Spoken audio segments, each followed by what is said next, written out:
তারা ধর্ষণ এবং লুণ্ঠনের মহারাজত্ব কায়েম করেছে, চাঁদাবাজ দিয়ে জায়গায় জায়গায় বাংলাদেশকে নাপাক করেছে।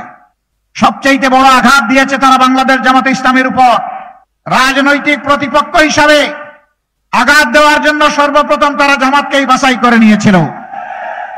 আমাদের মাথার তাজ 1-2 জন করে 11 জন সম্মানিত দায়িত্বশীল নেতাকে তারা জুডিশিয়াল কিলিং এর মাধ্যমে দুনিয়া থেকে বিদায় করেছে।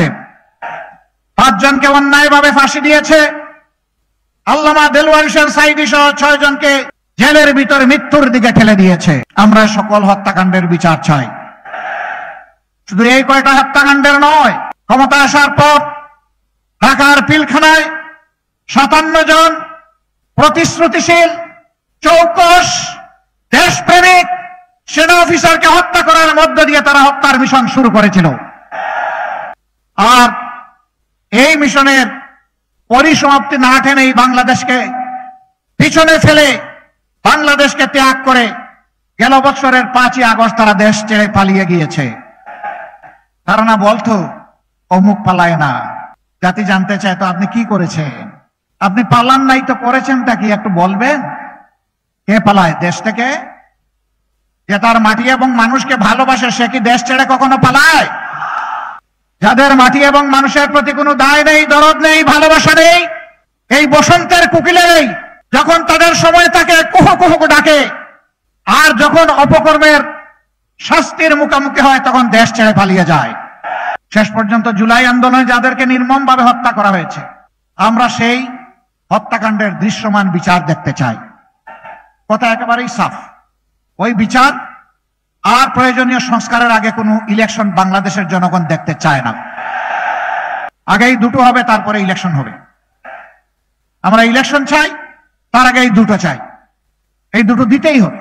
এ দুটো ছাড়া বাংলাদেশের জনগণ কোনো ইলেকশন মেনে নেবেন না। বিচার ছাড়া যদি ইলেকশন হয়, ভবিষ্যতে যারা ক্ষমতায় আসবে তারা এর চাইতে বড় খুনি হওয়ার আশঙ্কা আছে। সংস্কার ছাড়া যদি নির্বাচন হয়, তাহলে 6-9 ওই নির্বাচন জনগণ দেখতে চায় না। আর দামি ইলেকশন, নিশিরাতের ইলেকশন, আর কুকুর বিড়াল মার্কা ইলেকশন জনগণ দেখতে চায় না। বেশি শক্তির ইলেকশন দেখতে চায় না। কালো টাকার প্রভাবযুক্ত ইলেকশন দেখতে চায় না। বেশি শক্তি এবং কালো টাকার প্রভাব মুক্ত ইলেকশন দেখতে চায়। যুবকরা তোমরা তৈরি হও। অন্যায় অসত্য দূর হয় নাই। ফ্যাসিবাদীরা বিদায় নিয়েছে, কিন্তু ফ্যাসিবাদ রয়ে গেছে। এই ফ্যাসিবাদের উপর আমরা বজ্র মুষ্টি আঘাত দেব ইনশাআল্লাহ। বেশি ফ্যাসিবাদের সকল মস্তককে এই যৌবনের উত্থান লাগাতে আমরা তসতস করে দেব। বাংলাদেশের সমাজে কোনো আবর্জনা থাকতে দেওয়া হবে না। যারা মানুষের শান্তি কেড়ে নেবে, যারা মানুষকে অপমান করবে, যারা মানুষের উপর জুলুম করবে, আমরা তাদেরকে ছেড়ে দেব না ইনশাআল্লাহ। বন্ধুগণ, আপনারা তৈরি হন। আমার বিশ্বাস ইনশাআল্লাহ আমরা পারবো। তিনি আমাদের ভাই, প্রিয় ভাই জনাব এটিএম আজহারুল ইসলাম। ফ্যাসিবাদীরা বিদায় নিয়েছে। এই ফ্যাসিবাদের নির্মম নির্যাতনের শিকার এটিএম আজহারুল ইসলাম এখনো কেন জেলের ভিতরের জবাব সরকারকে দিতে হবে। আমরা কোনো ধানাই পানাই চাই না। নিষ্কলুষ এই জননেতাকে জনগণের বুকে ফিরিয়ে দিন। জনগণের জন্য কাজ করার সুযোগ সৃষ্টি করে দিন। এই নিষ্কলুষ মানুষগুলোকে অপরাধী গায়ের জুড়ে সাজিয়েছিল যারা, আল্লাহ তাআলা আজকে বাংলাদেশের জনগণের অন্তর থেকে তাদেরকে গায়েব করে দিয়েছেন। এরা হাজারো মায়ের বুক খালি করেছে, হাজারো বোনকে বিধবা করেছে, হাজারো সন্তানকে এতিম বানিয়েছে। জায়গায় জায়গায় নাগর তৈরি করে এই যুগের নিকৃষ্ট গোপন বন্দিশালা এরা তৈরি করেছিল। তাদের পুরা শাসনামল জুড়ে মানুষকে সুশাসন দেয় নাই। সোনার বাংলা বানানোর স্লোগান দিয়ে এই বাংলাকে শ্মশান বাংলায় পরিণত করেছিল। তারা বলতো বাংলাদেশ এখন শান্ত। আমি বলতাম হ্যাঁ ঠিকই, বাংলাদেশ শান্ত, তবে এটি সে জীবন্ত বাংলাদেশ নয়, এটি একটা গুরুস্থান। গুরুস্থানে মুর্দারা যেমন কথা বলে না, বলতে পারে না, বাংলাদেশের 18 কোটি মানুষের কণ্ঠ থেকে তাদের কণ্ঠের ভাষা হাইজ্যাক করে নিয়ে যাওয়া হয়েছিল। অনতিবিলম্বে তিস্তা মহাপরিকল্পনা বাস্তবায়ন হোক। এই পথে এই জাতি কারো চোখ রাঙ্গানির যেন পরোয়া না করে। এটি আমাদের অধিকার। এ আমার স্বাধীন বাংলাদেশ। আমার দেশকে আমি সাজাবো। আমার দেশের প্রয়োজনে আমি উন্নয়ন কর্মসূচি হাতে নেব। আমার দেশের প্রয়োজনে আমি অবকাঠামো তৈরি করব। এখানে কারো নাক গলানোর কোনো সুযোগ নাই। আসসালামু আলাইকুম রহমতুল্লাহ। সুপ্রিয় দর্শক, আপনারা জানেন যে আমির জামাত ডাক্তার শফিক রহমান তিনি উত্তরবঙ্গ সফরে আছেন। গতকালকে তিনি একসাথে দুইটা সমাবেশের প্রধান অতিথি হিসেবে উপস্থিত ছিলেন। প্রথমটা লালমনিরহাটে এবং পরেরটা হচ্ছে নীলফামারীর জলঢাকায়। তো প্রিয় দর্শক, লালমনিরহাটের বিশাল জনসভায় আমির জামাত ডাক্তার শফিকুর রহমান যে প্রধান অতিথি হিসেবে উপস্থিত থেকে বক্তব্য দিয়েছেন, সেই ভিডিওটা আপনাদের গতকালকে দেখাইছি। আজকে আপনাদের দেখাবো নীলফামারীর জলঢাকায় ওই একই দিনে প্রধান অতিথি হিসেবে উপস্থিত থেকে কি বক্তব্য দিয়েছেন আমির জামাত। দর্শক, আমির জামাতের বক্তব্য আরও আপডেট হয়েছে এবং মেপে মেপে গুছিয়ে গুছিয়ে তিনি কথা বলতেছেন। খুবই সুন্দর সুন্দর কথা বলতেছেন এবং উত্তরবঙ্গে আসলে সবচাইতে বেশি যে দাবিটা থাকে সেটা হচ্ছে এটিএম আজহারুল ইসলামের মুক্তি।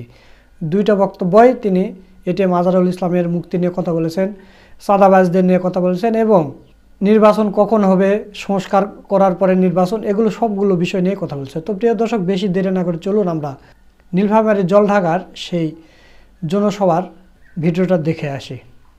আজ থেকে মাত্র 1 কিংবা 2 বছর আগেও এমন একটি পরিবেশ বাংলাদেশের মানুষ কল্পনাও করে, কারণ পুরাটা বাংলাদেশকে একটা জীবন্ত জেলে পরিণত করা হয়েছিল। একটু আগেই আপনাদের সামনে একটা ছবি এখানে আপনারা দেখেছেন। তিনি আমাদের ভাই, প্রিয় ভাই জনাব এটিএম আজহারুল ইসলাম।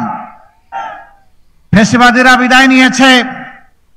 এই ফ্যাসিবাদের নির্মম নির্যাতনের শিকার এটিএম আজহারুল ইসলাম এখনো কেন জেলের ভিতরের জবাব সরকারকে দিতে হবে।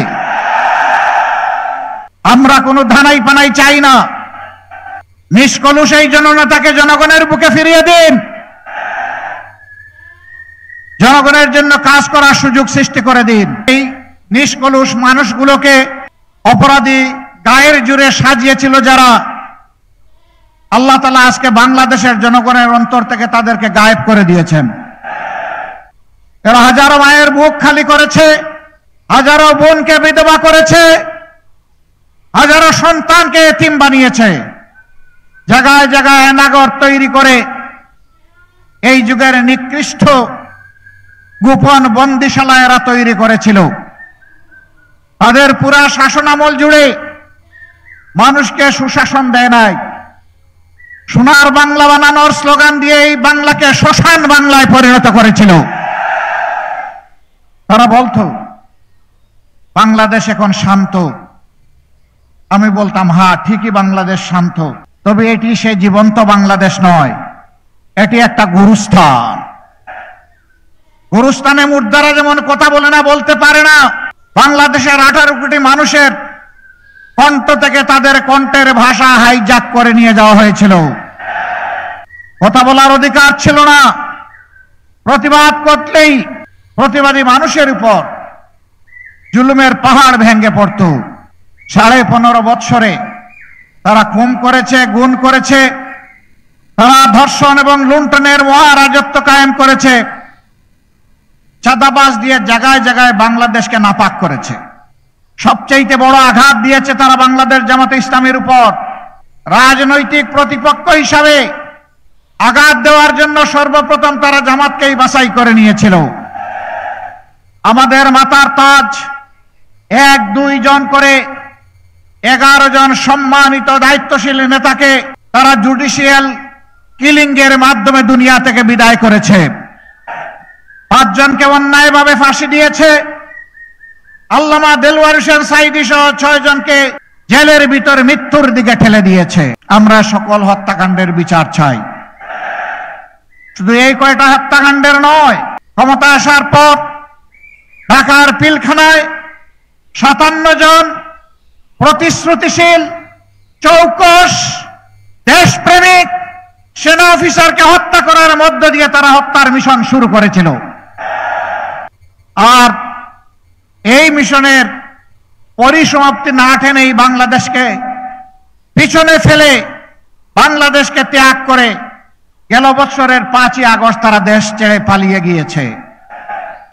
তারা না বলতো অমুক পালায় না, জাতি জানতে চায়, তো আপনি কি করেছেন? আপনি পালান নাই তো করেছেনটা কি একটু বলবেন? কে পালায় দেশ থেকে? যে তার মাটি এবং মানুষকে ভালোবাসে সে কি দেশ ছেড়ে কখনো পালায়? যাদের মাটি এবং মানুষের প্রতি কোনো দায় নেই, দরদ নেই, ভালোবাসা নেই, এই বসন্তের কোকিলেরই যখন তাদের সময় তাকে কুহু কুহু ডাকে, আর যখন অপকর্মের শাস্তির মুখোমুখি হয় তখন দেশ ছেড়ে পালিয়ে যায়। ওই আমাদের নেতৃবৃন্দকে মিথ্যা মামলা দিয়ে দফায় দফায় বিচারের নামে অবিচার করে ফাঁসি দিয়েছেন। কেউ তো এই দেশ থেকে পালানোর চেষ্টা করেন নাই। জনাব মীর কাসিম আলী, তিনি তো আমেরিকায় ছিলেন। তার পরিবারের সদস্যরা, তার কোনো শুভাকাঙ্ক্ষীরা বলেছিল, don't come back to Bangladesh, বাংলাদেশে ফিরে আসবেন না এখন। তিনি বলেছিলেন কেন? বলেছে যেমন করে আপনার সমতুল্য অথবা সিনিয়র নেতৃবৃন্দকে তার জুলুম নির্যাতন করছে, আপনাকেও ছাড় দিবে না। তিনি বলেছিলেন, আমি বাংলার মাটির সন্তান, আমার আল্লাহ আমার দেশে পয়দা করেছেন, আমি বাংলাদেশে ফিরে যাব, আমি আদালতে মোকাবেলা করব, কাঠগড়ায় দাঁড়িয়ে বলবো আমার বিরুদ্ধে আনিত অভিযোগ মিথ্যা। তিনি জেনে শুনে ফাঁসির রশি তার গলায় ঝুলতে পারে এইটা জেনেও তিনি যেহেতু নিষ্কলুষ ছিলেন, নিরপরাধ ছিলেন, তার দুঃসাহস এবং সৎসাহস ছিল। তিনি দেশকে ভালোবাসতেন, তিনি দেশকে বদলানোর, যুবকদের হাতে হাতে কাজ তুলে দেওয়ার তিনি ছিলেন এক মহাকারিগর। তাই মৃত্যু জেনেও তিনি দেশে এসেছিলেন। আপনারা পালিয়ে গেলেন কেন? আর গেলেন তো গেলেন, শেষ পর্যন্ত কলা পাতায় ঘুমাইলেন। কোন দরকার ছিল?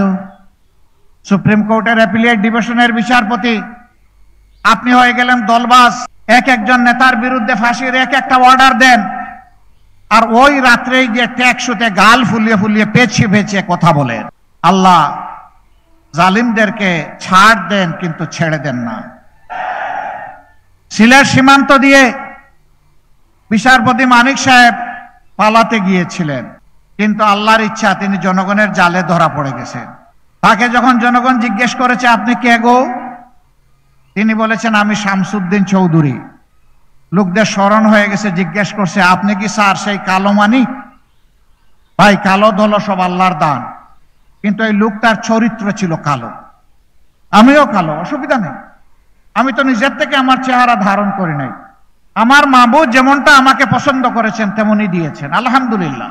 কালো মানুষগুলো আল্লাহর সৃষ্টি, সাদা মানুষগুলো আল্লাহর সৃষ্টি, বাদামি মানুষগুলো আল্লাহর সৃষ্টি। হযরত বেলাল রাদিয়াল্লাহু তাআলা আনহু, তার চেহারা কালো কুচকুচে ছিল, কিন্তু আমরা গর্বিত তিনি আমাদের নেতা। আমরা আল্লাহর কাছে দোয়া করি তার সাথে যেন আমাদের হাসরও হয়, জান্নাতও নসিব হয়। তাকে যখন জিজ্ঞেস করলো আপনি কি সেই মানিক? বলে হ্যাঁ। বলে স্যার আপনি কোথায় আছেন? কই সম্ভবত ভারতে আছি। কই কেন গো স্যার, আপনি ভারতে যাবেন কেন? কই যা নিয়ে পালাচ্ছিলাম। ওরা বলে না গো শোনা, আপনি ভারতে যেতে পারেন নাই, আপনি বাংলাদেশের জালে বন্দী হয়ে গেছে। এখন আপনি কোথায় আছেন জানেন? কই তা জানি না। ওই যে এই দেখেন আপনি কলা পাতার উপর শুয়ে আছেন। বলে হ্যাঁ, তাইলে আমার ব্যাগ গেল কোথায়? কই কিসের ব্যাগ? বলে টাকার ব্যাগ। কত টাকা ছিল? ৭৬ লক্ষ টাকা। কেন আপনি এটা নিছিলেন? কই পালাতে গিয়ে আমার তো ওখানে খাওয়া দাওয়া করা লাগবে, এই জন্য নিচ্ছিলাম। কে নিয়ে আসলো আপনাকে এইখানে? বলে যে ভারতের কিছু লোক। কই যে তারা আপনাকে এইখানে ফেলে মানিক নিয়ে চলে গেছে। প্রিয় ভাইরা, কেন এই অবস্থা কেন হয়েছিল? কারণ তারা জানে নিরীহ মানুষগুলোকে ঠান্ডা মাথায় তারা খুন করেছে। আমরা প্রত্যেকটা হত্যাকাণ্ডের বিচার চাই। শেষ পর্যন্ত জুলাই আন্দোলনে যাদেরকে নির্মমভাবে হত্যা করা হয়েছে, আমরা সেই হত্যাকাণ্ডের দৃশ্যমান বিচার দেখতে চাই। কথা একেবারেই সাফ। ওই বিচার আর প্রয়োজনীয় সংস্কারের আগে কোনো ইলেকশন বাংলাদেশের জনগণ দেখতে চায় না। আগেই দুটো হবে, তারপরে ইলেকশন হবে। আমরা ইলেকশন চাই, তার আগে এই দুটো চাই। এই দুটো দিতেই হবে। এ দুটো ছাড়া বাংলাদেশের জনগণ কোনো ইলেকশন মেনে নেবেন না। বিচার ছাড়া যদি ইলেকশন হয়, ভবিষ্যতে যারা ক্ষমতায় আসবে তারা এর চাইতে বড় খুনি হওয়ার আশঙ্কা আছে। সংস্কার ছাড়া যদি নির্বাচন হয়, তাহলে ৬-৯ ওই নির্বাচন জনগণ দেখতে চায় না। আর দামি ইলেকশন, নিশিরাতের ইলেকশন আর কুকুর বিড়াল মার্কা ইলেকশন জনগণ দেখতে চায় না। পেশি শক্তির ইলেকশন দেখতে চায় না। কালো টাকার প্রভাবযুক্ত ইলেকশন দেখতে চায় না। পেশি শক্তি এবং কালো টাকার প্রভাব মুক্ত ইলেকশন দেখতে চায়। এই জন্য আমরা পরিষ্কার বলেছি, ইলেকশনের পদ্ধতিও পাল্টাতে হবে। জনগণের প্রত্যেকটা ভোটের মূল্যায়নের জন্য আনুপাতিক হারে নির্বাচনে যেতে হবে। সেই নির্বাচনে জনগণের প্রত্যেকটা ভোটের মূল্যায়ন হবে। যোগ্য লোকেরা সংসদে যাবে, পেশিওয়ালা এবং কালো শক্তির মালিকেরা আস্তে করে আউট হয়ে যাবে।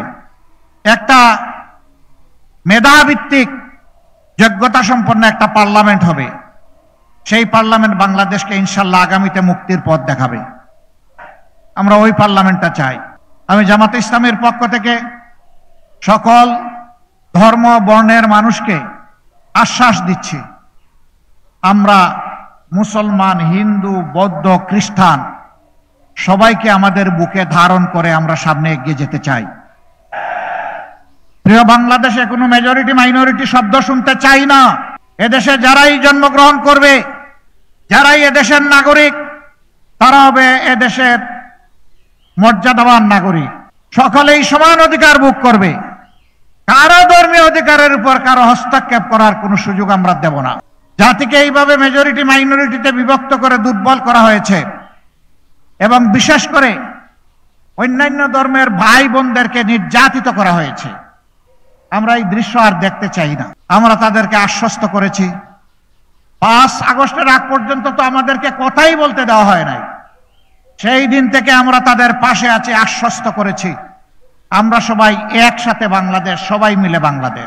প্রিয় দেশকে আমরা গড়ব, শান্তিতে আমরা থাকব, সম্মান নিয়ে আমরা মর্যাদার সাথে এখানে বসবাস করব। আমরা মা বোনদের উদ্দেশ্যে বলতে চাই, আমাদের এই দেশে মা, বোন, মেয়ে সমাজে তাদের যে মর্যাদা প্রতিষ্ঠিত হওয়া দরকার, আমরা মনে করি এটি নেই। কোরআনের ভিত্তিতে আগামীর যে বাংলাদেশ হবে, সেখানে মায়েরা, বোনেরা, মেয়েরা তাদের পূর্ণ মর্যাদা পাবেন। আমরা তাদেরকে সম্মানের আসনে বসাবো। সমাজের অগ্রগতি উন্নয়নে, এমনকি যুদ্ধের ময়দানে যারা যেতে আগ্রহী, তাদের সকলের জন্য উপযুক্ত জায়গা তৈরি করে দেওয়া হবে ইনশাআল্লাহ। আল্লাহ রসুল তাই করেছেন, আমরা ওই পথ ধরেই আগাবো। তারা ব্যবসা করবেন, চাকরি করবেন, শিক্ষকতা করবেন, যুদ্ধের ময়দানেও তারা অংশগ্রহণ করবেন। সমাজের এমন কোনো ক্ষেত্র নাই যেখানে তারা যাবেন না। তবে জোর করে কাউকে নেওয়া হবে না। যার প্রয়োজন আছে, আগ্রহ আছে, যোগ্যতা আছে, তাকে তার জায়গায় বসিয়ে দেওয়া হবে ইনশাআল্লাহ। তরুণ যুবকদেরকে বলতে চাই, যুব সমাজ, যুবতীদেরকে বলতে চাই, আমরা তোমাদেরকে বেকারের সার্টিফিকেট তোমাদের হাতে তুলে দেব না। আমরা তোমাদেরকে দেশ গড়ার কারিগরের সার্টিফিকেট তোমাদের হাতে তুলে দেব ইনশাআল্লাহ। তোমাদের মধ্যে দেশপ্রেম, মানুষের প্রতি ভালোবাসা আমরা তৈরি করে সর্বোচ্চ দক্ষতার সাথে তোমরা যাতে তোমাদের পাট চুকিয়ে বের হওয়ার সাথে সাথে জাতিকে, বিশ্বকে কিছু দিতে পারো, সেই রকম করে আমরা তোমাদেরকে গড়বো ইনশাআল্লাহ। অতএব আল্লাহ বাংলাদেশের জনগণের সেবার সুযোগ আমাদেরকে দিলে সর্বপ্রথম আমরা গুরুত্ব দিব শিক্ষার উপরে। শিক্ষা জাতির মেরুদণ্ড। মেরুদণ্ড মজবুত হলে এই জাতি শক্তিশালী হবে। মেরুদণ্ড দুর্বল থাকলে এই জাতি বর্তমানের মতো এই রকমই অবহেলিত থাকবে। আমরা এই জাতিকে একটা শক্তিশালী জাতি হিসাবে গড়ে তুলতে চাই। এই সপ্তাহের বাংলাদেশে কোনো বৈষম্যের জায়গা দেওয়া হবে না। উনি প্রধানমন্ত্রী, তাই তার বাড়িতে সেখানে উন্নয়নের স্রোত শুরু হবে, উন্নয়নের জোয়ার শুরু হবে। আর অন্য এলাকায় কোনো মন্ত্রী নাই, প্রধানমন্ত্রী নাই, পছন্দের এমপি নাই, সেই এলাকায় কোনো উন্নয়ন হবে না, বঞ্চিত থাকবে। এই কাম আগামীর ওই বাংলাদেশে চলবে না। আমরা তালিকা তৈরি করব, যে এলাকাগুলা যত অবহেলিত উন্নয়নের ক্ষেত্রে, তাদেরকেই আগে আমরা টেনে নিয়ে আসবো, তাদের অধিকার আগে তাদের হাতে তুলে দেব। এখানে দাবি জানানোর প্রয়োজন হবে না। এখানে আল্লাহকে ভয় করে বিবেক দিয়ে কাজ করা হবে ইনশাআল্লাহ। আমরা প্রত্যেকটা মানুষকে সম্মান করার জন্য আমরা সবাইকে শিখাবো। আমরা নিজে সম্মান করব, প্রত্যেকটা মানুষকে আমরা ভালোবাসবো। এখানে দেখব না কে কোন ধর্মের আর কে কোন দলের। আমরা শুধু দেখব তারা মানুষ, আমরা শুধু দেখব প্রিয় দেশের নাগরিক। এরকম একটি দেশ আপনারা চান কিনা?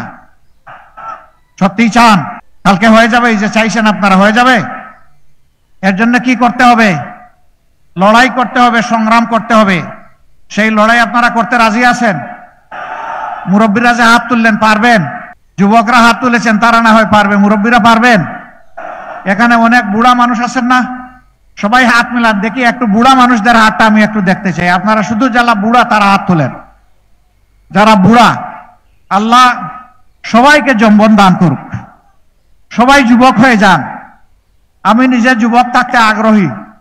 আমি বলেছি চুল দাড়ি বুড়ো সব পেকে যাক, অসুবিধা নাই, আমি যুবক থাকতে চাই। যুবক সেই যেই কাজ করতে করতে আল্লাহর মুলাকাতে চলে যাবে, যে চিন্তা করে না আমি বিশ্রাম নেব, যে চিন্তা করে না আমি অলস সময় কাটাবো, যে চিন্তা করে সময় আল্লাহর আমানত, আমি প্রত্যেকটা মুহূর্তের শ্বাসের আমি শুকরিয়া আদায় করব, আমি জনকল্যাণে কাজ করব, আল্লাহর ইবাদতে আমি মশগুল থাকব। সুতরাং নিয়ত করেন যে আমরা কেউ বুড়া হব না ইনশাআল্লাহ। বয়স যাই হোক অসুবিধা নাই, যৌবনের আকাঙ্ক্ষা, তেজ, সাহস, হিম্মত, ভীষণ আল্লাহ যেন আমাদের সকলকে দান। এইভাবে সব যুবক মিলে বাংলাদেশ গড়ব ইনশাআল্লাহ। যৌবন দীপ্ত বাংলাদেশ হবে। যুবকরা তোমরা তৈরি হও। অন্যায় অসত্য দূর হয় নাই, ফ্যাসিবাদীরা বিদায় নিয়েছে, কিন্তু ফ্যাসিবাদ রয়ে গেছে। এই ফ্যাসিবাদের উপর আমরা বজ্র মুষ্টি আঘাত দেব ইনশাআল্লাহ। বেশি ফ্যাসিবাদের সকল মস্তককে এই যৌবনের উত্থা লাগাতে আমরা তসতস করে দেব। বাংলাদেশের সমাজে কোনো আবর্জনা থাকতে দেওয়া হবে না। যারা মানুষের শান্তি কেড়ে নেবে, যারা মানুষকে অপমান করবে, যারা মানুষের উপর জুলুম করবে, আমরা তাদেরকে ছেড়ে দেব না ইনশাআল্লাহ। বন্ধুগণ, আপনারা তৈরি হন। আমার বিশ্বাস ইনশাআল্লাহ আমরা পারব। আল্লাহ আমাদেরকে শক্তি দিন। আমি গেল বন্যার সময় এখানে এসেছিলাম, এটা বোধহয় কত 20 সাল নাকি, হ্যাঁ 22-এ এসেছিলাম। আমি দেখলাম এই এলাকা অরক্ষিত। তিস্তার আঘাত আসলেই, বর্ষার মৌসুম শুরু হলেই নদী পাড়ের মানুষেরা তারা আতঙ্কে থাকেন। আমার ছোট্ট এই একটু আশ্রয়ের জায়গা, এটা কি থাকবে নাকি ভেসে যাবে? অনেকেরই আশ্রয়ের জায়গা ভেসে গিয়েছিল। আমরা সরকার নই, কিন্তু আমরা মানুষ। আমরা সরকার নই, কিন্তু আমরা একটা মানবিক দল। এই জন্য মানুষের ডাকে, বিবেদের ডাকে সারা দিয়ে আমরা এখানে এসেছিলাম। আমরা চেষ্টা করেছি আপনাদের পাশে থাকার। দাবি করি না যে আপনাদের সকল দুঃখ আমরা গুছিয়ে দিতে, তবে আমরা এসে বলেছিলাম আপনাদের এই দুঃখে আমরাও শরীক। আমরা চাই অনতিবিলম্বে তিস্তা মহাপরিকল্পনা বাস্তবায়ন হোক। এই পথে এই জাতি কারো চোখ রাঙ্গানির যেন পরোয়া না করে। এটি আমাদের অধিকার। এ আমার স্বাধীন বাংলাদেশ। আমার দেশকে আমি সাজাবো।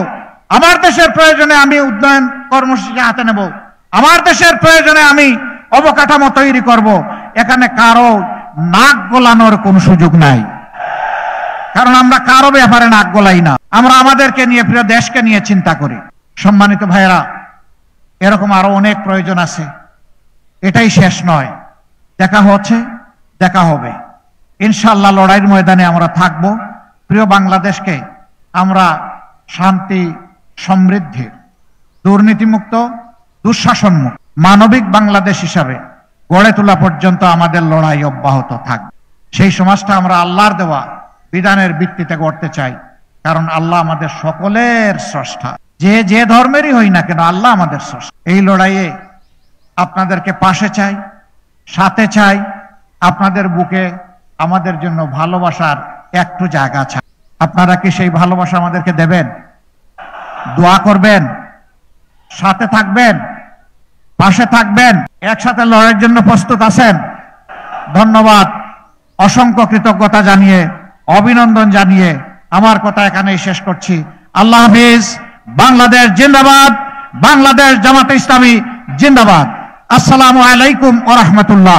দর্শক, আপনারা আমিরে জামাতের বক্তব্যটা শুনলেন। তো আমিরে জামাতের কথাগুলো আপনাদের কাছে কেমন লেগেছে তা অবশ্যই কমেন্ট করে জানিয়ে দিবেন। আর ভিডিওটা ভালো লাগলে শেয়ার করবেন।